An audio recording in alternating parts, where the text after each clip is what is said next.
And welcome to This Is Now. First at noon, a high-stakes international meeting in Washington. Ukrainian President Volodymyr Zelenskyy joined other European leaders at the White House today for a meeting with President Trump. Follows Trump's summit with Russia's Vladimir Putin on Friday. Torian Small reports. And thank you very much. President Trump met with Ukraine's President Volodymyr Zelenskyy at the White House Monday for a high-stakes discussion about ending the war that Russia started 3.5 years ago. I want to get the war stopped. President Trump expressed hope that Monday's meeting will lead to talks with all three leaders, something Russian President Vladimir Putin has so far resisted, but Zelenskyy has been pushing. This is a good signal about Israel. I think this is very good. The meeting follows President Trump's summit with Putin in Alaska Friday. Before that meeting, Trump had threatened severe consequences for Russia if there wasn't a ceasefire. But he backed off of that threat after the talks.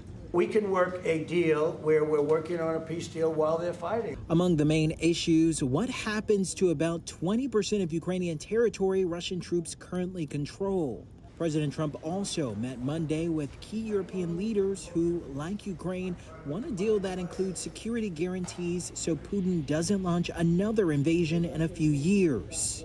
During the Oval Office meeting, President Trump said any peace would have to be long-term and pledged U.S. support. This is very long-term. We're not talking about a 2-year peace and then we end up in this mess again. When it comes to security, there's going to be a lot of help. It's going to be good. They are first line of defense because they're there. They're Europe. But we're going to help them out also. We'll be involved. As the diplomacy continues, Russia keeps pounding Ukraine with missile and drone strikes. Ukraine says at least 10 people were killed overnight, including a small child. Torian Small, CBS News, the White House. Back here at home, a memorial is growing on the squad car of slain Maui officer Suzanne O. Officer O was shot and killed Friday night in Paia, allegedly by a man who was trespassing on the Paia sugar mill property. Over the weekend, we spoke with her brother, who is thanking the community for their overwhelming support. We're still in shock. Feels like it's a dream. Something that we probably hope it never happened, but it did.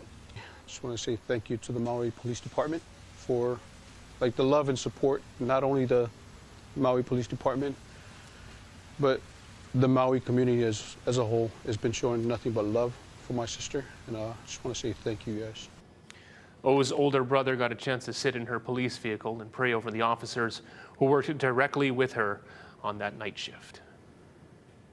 Maui police also have identified the suspect in the shooting. Legal experts say Clembert Kaneholani could face life in prison without parole for allegedly killing the officer. He also has several prior convictions. Ben Gutierrez has the details. Here's a list of Clembert Kaneholani's convictions between 2005 and 2015. They include disorderly conduct, reckless driving, as well as 2 theft convictions. One of those was a felony. You cannot own or possess a firearm if you have a felony conviction. So one of the questions is going to be, how did he obtain this rifle? Police believe the 38-year-old Kaneholani used a rifle to shoot and kill Officer Suzanne O on Friday night. I think one of the biggest concerns that people have these days is how people are able to obtain firearms in the first place. Legal experts say applying for a firearms permit involves a criminal background check, mental health screening, and several other tests. So I think the issue is here whether this person even had a permit in the first place or whether they were able to get the firearm through some other means. And we're just going to have to see how the facts play out for this case. Suzanne O is the 3rd Maui police officer to be killed by gunfire in the line of duty. Officer William Roback and Officer Frank Kong were also shot and killed in the 1950s. This weekend I was with a lawyer who's related to the victim. So, we're small-knit community. Maui hasn't really seen a lot of on-duty deaths by firearm. And so I think it's sending shockwaves through the community right now. This is a very serious reminder that every single day our law enforcement officers, as well as all of our first responders, put their life on the lines, plain and simple. And that was Ben Gutierrez reporting. After a week on the run, the suspect in the Chinatown acid attack is now in police custody. Marquise Johnson turned himself into police just after 5:30 last night. The 34-year-old is accused of throwing sulfuric acid on a 30-year-old man the night of August 8th. The victim was severely burned and was listed in serious condition. Johnson faces a first-degree assault charge, but that's still pending at the hour. A Schofield soldier accused of killing a man in Wahiawa has been returned to the custody of its Army unit. The unidentified suspect was being held by military police after he allegedly shot 23-year-old Devon Pita on August 9th. Pita's mother says the former McKinley student was attacked because he was trying to help his ex-girlfriend and their child escape an abusive relationship with the suspect. The Army says the soldier will remain in the custody of the 25th Infantry Division Sustainment Brigade until the next phase of the investigation.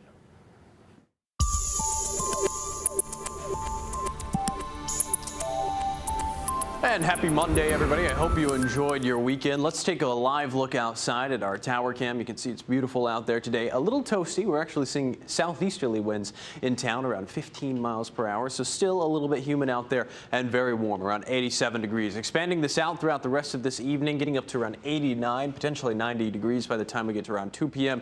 And then lows tonight, right around 79 to 80 degrees. Of course, we're going to continue to see the trades build in over the next couple of days. A typical stable trade wind pattern expected on the back half of this week, but still seeing some humidity come up from the south out there. Very warm over the past couple of days. Yesterday we got up to 90 degrees in town and 91 over in Kahului. I'll give you a closer look at our full forecast coming up. Thank you, Drew. Recently deported migrants and their families are speaking out to raise awareness about what they call inhumane detention experiences. Annalisa Burgos reports on their call for change. Advocates with the Tanggol Migrante Network hosted a virtual press conference today to counter the pervasive fear within immigrant communities. We are one race, a human race. In detention, I experienced many things. Medical neglect, inhumane treatment, and other abuses that no one should ever go through. Ligaya Jensen says she experienced abuse and neglect for 6 years in a federal detention facility in Arizona. She was finally deported to her native Philippines last month. She and other Filipinos who were deported or forced to leave the U.S. out of fear of being detained by Immigration and Customs Enforcement are calling on the Philippine government to support and protect its overseas nationals. I could never fully explain physically, emotionally, and mentally. I was pushed to my limit. Right, like these are still human beings, and they should be treated with dignity and respect. Advocate Cami Yamamoto says ICE raids are breeding paranoia among hardworking people who have paid their debt to society and turned their life around. Anybody who looks like law enforcement, it makes them anxious. The protection and defense of our kababayan could really be maximized, I think, if these government officials, right, like consulates, ambassadors, right, if they really made an earnest effort to engage with grassroots and nonprofit organizations that are really filling in the gaps. But the need is great. There's only a handful of immigration attorneys on the island, and so their workload is like huge. The Hawaii American Immigration Lawyers Association set up a deportation defense hotline at 808-204-5951. For a list of other resources, visit our website, hawaiinewsnow.com. Annalisa Burgos, Hawaii News Now. Well, coming up, a huge win for hundreds of small businesses at this past weekend's Meet in Hawaii Festival. A breakdown of how many visited the event and why it's also a success for local charities. Plus, changes in policy are making it easier for medical cannabis users to receive treatment. We'll explain after the break.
Welcome back. There are now new rules to make it easier for medical cannabis users to get their medicine.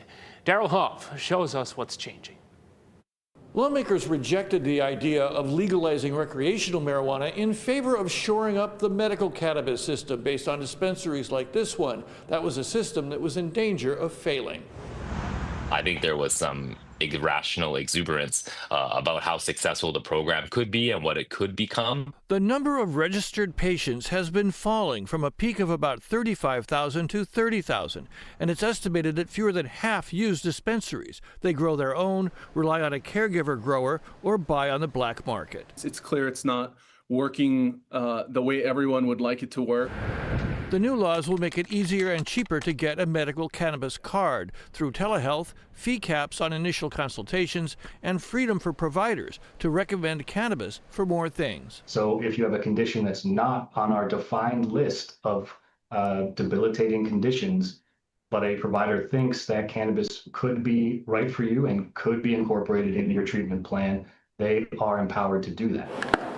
That should generate more customers for the dispensaries. The president of Aloha Green Apothecary says despite the costs of production, quality and potency testing, and taxes, their pricing is now competitive. We normally see product at about $100 an ounce, which is actually around what the gray market or illicit market would be pricing their product as well.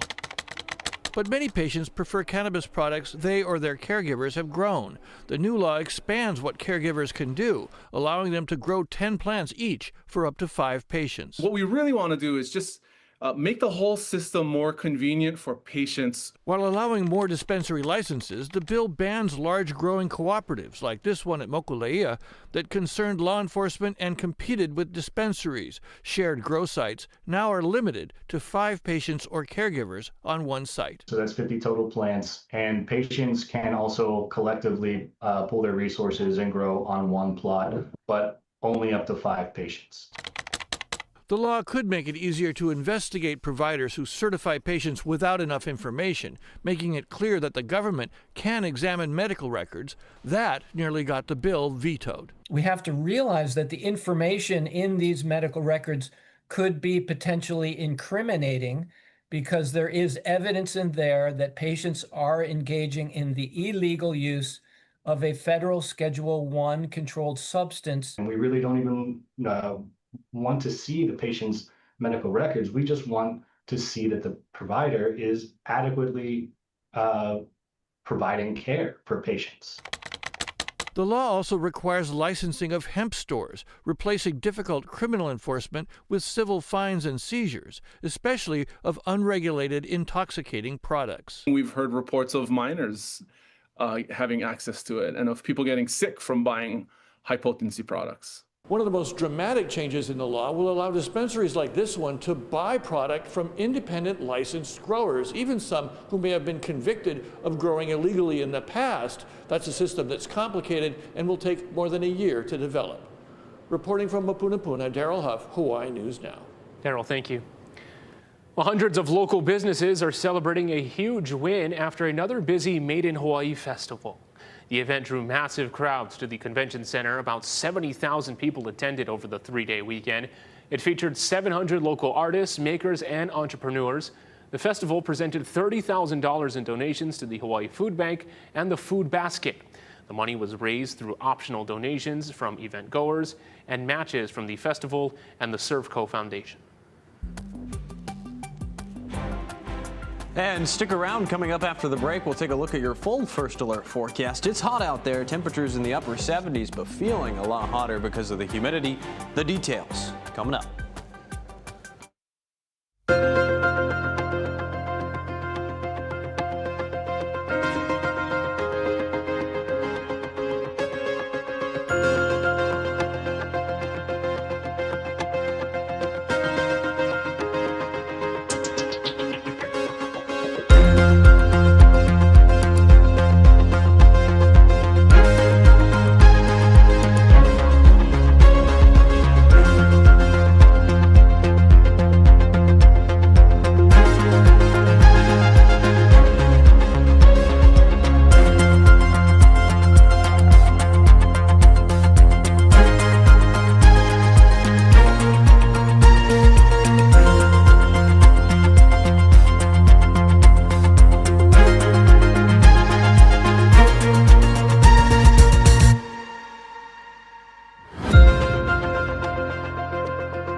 weather with Drew Davis. All right, happy Monday, everybody. I hope you enjoyed your weekend. Here's a look at our first alert weather headlines and what we're tracking out there. The trades have eased a little bit today because of the remnants of a very weak tropical cyclone moving to our north.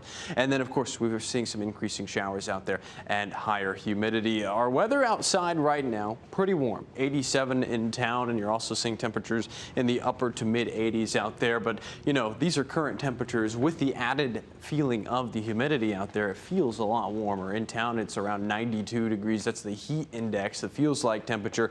Over in Kailua Kona, it's feeling like 91 in Hilo, and 92 over in Kahului as well. You can actually see the remnants, at least in the models, of that very weak tropical cyclone moving to the north of our state. And we're really going to be seeing the trade winds return in full force as we're going into Tuesday, Wednesday, and Thursday out there. An overall dry and stable trade wind pattern going into Thursday and Friday throughout the rest of this week. Our winds outside right now, seeing some southeasterly winds in town. Overall easterly flow around 12 miles per hour over in Hilo out of the east, and in Lihue out of the east around 14 miles per hour. But as we're going into our first alert futurecast throughout the next couple of days, you'll notice the trade winds are back. Overall east-northeasterly flow between 15 to 20 miles per hour for Tuesday afternoon, and a similar story for Wednesday afternoon between 15 to 25 miles per hour, with some wind gusts getting closer to 25 miles per hour and above. In our swell forecast, you can see small surf expected throughout the rest of the next couple of days. A small southeasterly swell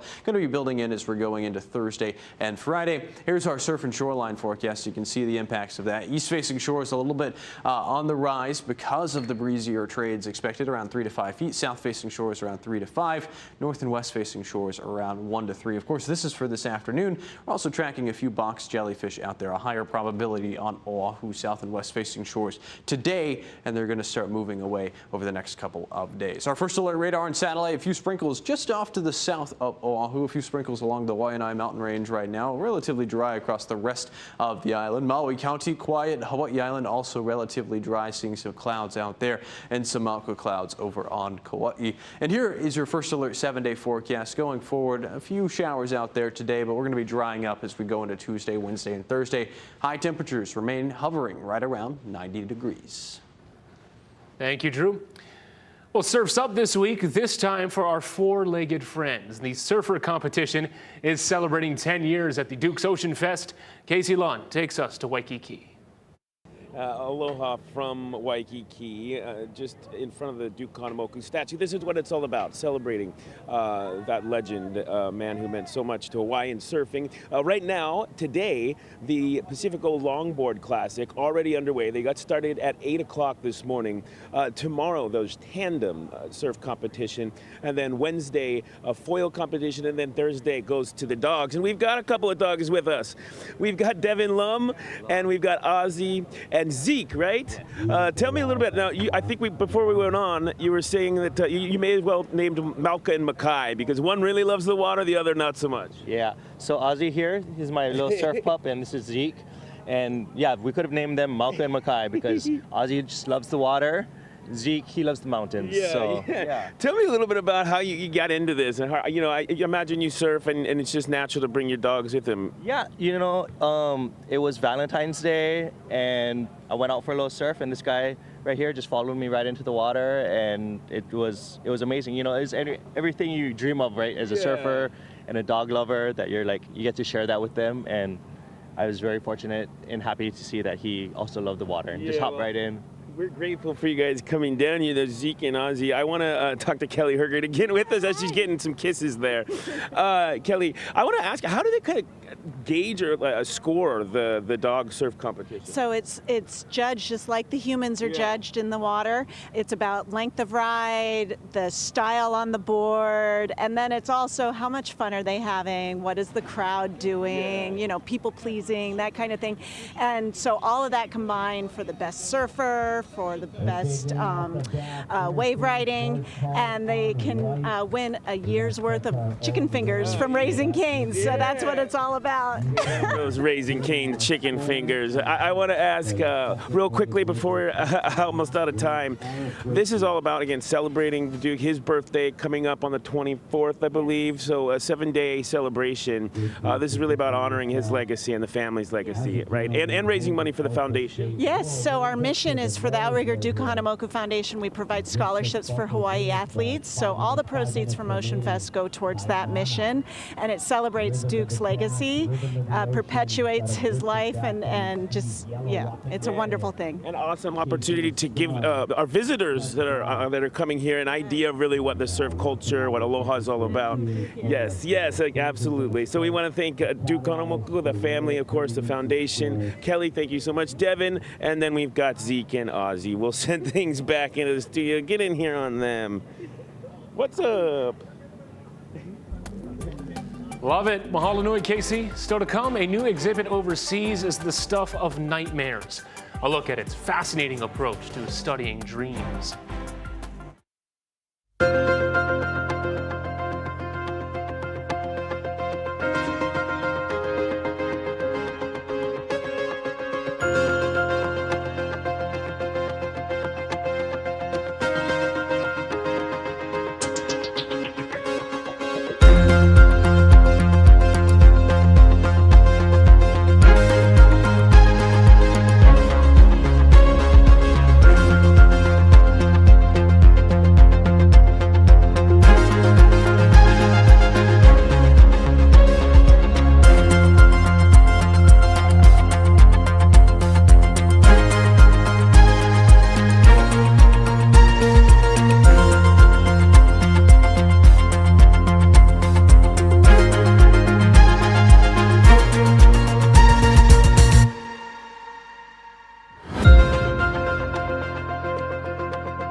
Well, check this out. What an event this weekend in Beijing. More than 500 robots competed in the World Humanoid Robot Games, battling out on the track, field, and in the ring. This is getting scary, too. Some of the robots ran very slowly, drifted into the wrong lane. Soccer was the biggest challenge for the droids. Many of them fell and were unable to get up. So, you know, they seem to be making a lot of progress, but there are some shortcomings right there. How many years do you think until the robots take over? I'm saying 5. iRobot status? Yes, yes. All right, here's another fun story. Ever had a dream so strange you just couldn't shake it? You're not alone. A new art exhibit is waking up a world of nightmares. Tina Kraus explains. When dark dreams creep into sleep, most people would rather forget. But at the world's largest psychiatric hospital in England, nightmares are the main attraction. When we think about the kind of dreams that we remember, they tend to be quite anxiety focused. We may be chased commonly, or we're running away from something. Much of the work on display at Bethlehem Museum of the Mind was created by patients, some of it dating back centuries. Sleep researchers have now matched common dreams across cultures with pieces from the hospital's collection. You can see a bicycle here falling off a cliff. Director Colin Gale explains how one former patient used art to reveal haunting hallucinations. What he did was painted for his doctors scenes that tried to explain to them all of his preoccupations and difficulties, all the many nightmares that dogged him at the time. Not all the pieces are paintings. There are dream journals from a psychiatrist, and this more modern, crumpled creation about insomnia. What I hope people get from this piece of work is that they're not alone in what they're feeling. Everybody has experienced insomnia in some way. But when we finally drift off, researchers say while nightmares may scare us, they can hold clues to better understand our mental health. Tina Kraus, CBS News, London.